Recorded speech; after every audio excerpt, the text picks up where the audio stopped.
The hospital room felt too quiet, unnaturally so. The soft, rhythmic beeping of monitors filled the air, like a heartbeat that wasn't truly alive. Fluorescent lights overhead hummed faintly, painting everything in a sterile glow. The room smelled of antiseptic, plastic, and something heavier. Fear, maybe, or resignation. Father Aurelius lay propped against stiff white pillows. Once broad-shouldered and commanding, he now looked fragile, folded into the shape of a man who had spent too long wrestling with pain. His face, lined, sunken, and pale, twitched with every small movement. On the chart at the foot of his bed, a sentence seemed to glare back at him. Severe lumbar stenosis with neurological compromise. Surgical decompression recommended. A sentence that might as well have read, "Your time is running out." He had been flown abroad by the Catholic mission after months of deterioration. Back home in Nigeria, he could barely walk without clutching onto someone's arm like a drowning man clutching rope. Pain radiated through his lower back down to his legs like fire trapped under skin. The right eye saw only shadows now, and the memory, his once razor-sharp memory, was slipping like sand through fingers. He forgot small things first, then important things, then people, and sometimes even himself. But he remembered pain. Pain anchored him to the present in a way nothing else could. The mission told him he was being sent to one of the best facilities in Europe, a private hospital known for handling international cases that local hospitals couldn't. The surgeons here were said to be elite, the kind who operated on problems others feared. He hadn't questioned it. He no longer had the strength. He stared at the white ceiling tiles, whispering a prayer under his breath, not for a miracle, just for relief. For silence, for a moment where pain wouldn't dictate every second of his life. Then the door slid open with a soft, mechanical hiss. A tall surgeon stepped in, cloaked in a clean white coat over blue scrubs. Confident, measured. His steps were quiet, almost calculated. He moved like someone who had cut into 1,000 spines and walked away unshaken. He paused at the foot of the bed. "Good afternoon, Father," he said, voice calm but firm. "I'm Dr. Oregbu. I'll be evaluating your case and determining the best surgical approach." The priest narrowed his one good eye, trying to focus. It wasn't the man's face that tugged at him. It was the voice, something familiar, something buried beneath years and accents. A cadence, a rhythm, like a memory he couldn't reach but couldn't ignore. The surgeon stepped closer, placed his tablet on the side table, and slowly pulled down his mask. Father Aurelius's breath caught. The face was older, sharpened, matured by discipline and nights of no sleep, but the eyes, those eyes were unmistakable. "Mikel?" he whispered. The surgeon didn't smile, didn't flinch. His face remained emotionless, professional. "Yes, Father," he said quietly. "It's me." Time collapsed. The past slammed into the present. The boy he raised, the boy he tried to break, the boy who disappeared, and now the man standing before him. 35 years earlier. The morning was cold, fog rolling in over the cracked concrete steps of St. Damian's orphanage. A baby, wrapped in worn blue cloth, cried softly, a scrap of paper pinned to the blanket. "Please let him become more than I ever could." Father Aurelius found him there, lifted him gently, and carried him inside. That was the beginning of a story that would shape both their lives. To the world, Father Aurelius was a saint, the tireless priest who built an orphanage from nothing. Politicians shook his hand, donors praised his work, newspapers called him a shepherd to the forgotten.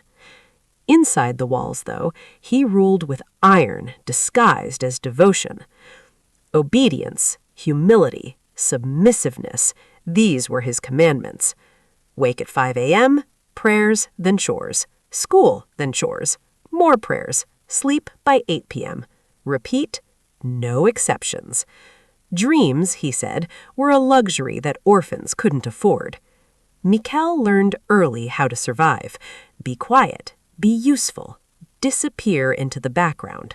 But no matter how much he shrank himself, one thing always betrayed him. He was brilliant. By 12, he was outpacing his teachers.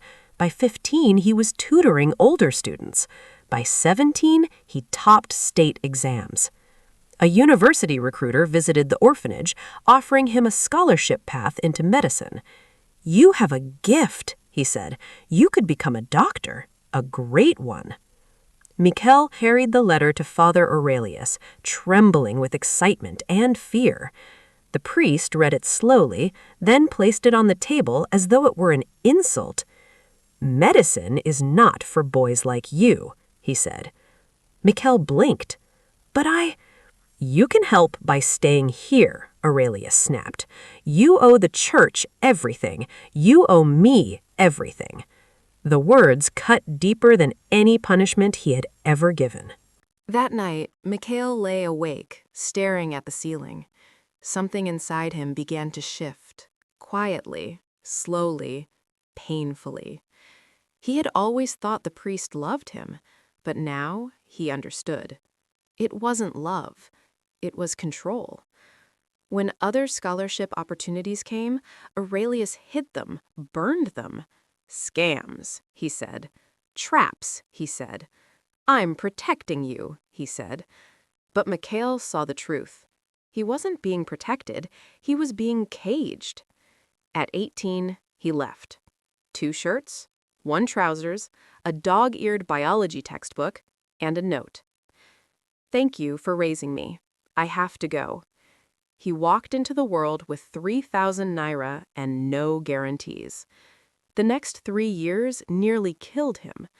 Loading cement at construction sites, cleaning hospital floors at night, selling water in traffic under the scorching Lagos sun, working as a mortuary attendant, learning anatomy from bodies instead of textbooks, sharing a leaking single room with 5 men, starving some nights, studying every night.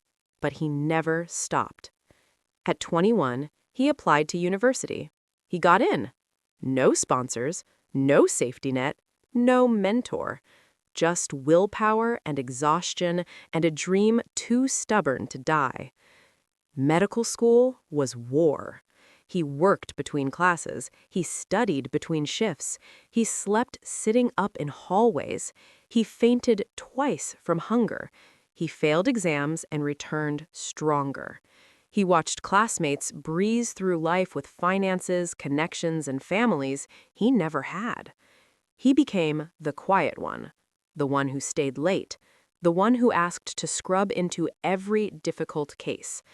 And slowly, painfully, he rose. After graduation, he specialized in neurosurgery, the hardest, most unforgiving specialty. He trained overseas, working brutal hours, saving nothing, sacrificing everything. By 35, he was one of the youngest consultant neurosurgeons in his field. He operated on complex spinal deformities, brain tumors, vascular malformations. He worked in a private European hospital that international patients were referred to when all else failed. He saved lives. He never returned to St. Damian's, not once. Father Aurelius trembled. You became a doctor?" "Yes." "A surgeon?" "Yes." The old man swallowed. "I didn't think you could—" "You didn't think I should," Mikel said. The priest's voice cracked. "I was trying to protect you." "No," Mikel said, with a calmness that was almost cold. "You were afraid that if I succeeded, everything you believed about orphans would fall apart, afraid that I would leave, afraid that you were wrong."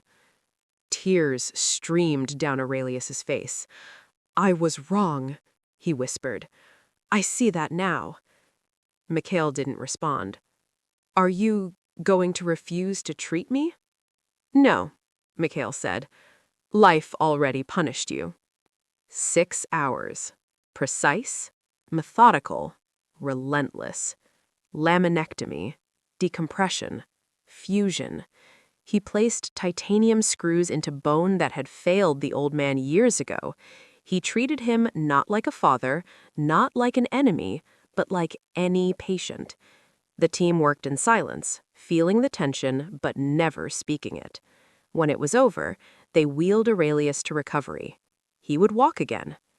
1 week later, Aurelius whispered, "You saved my life."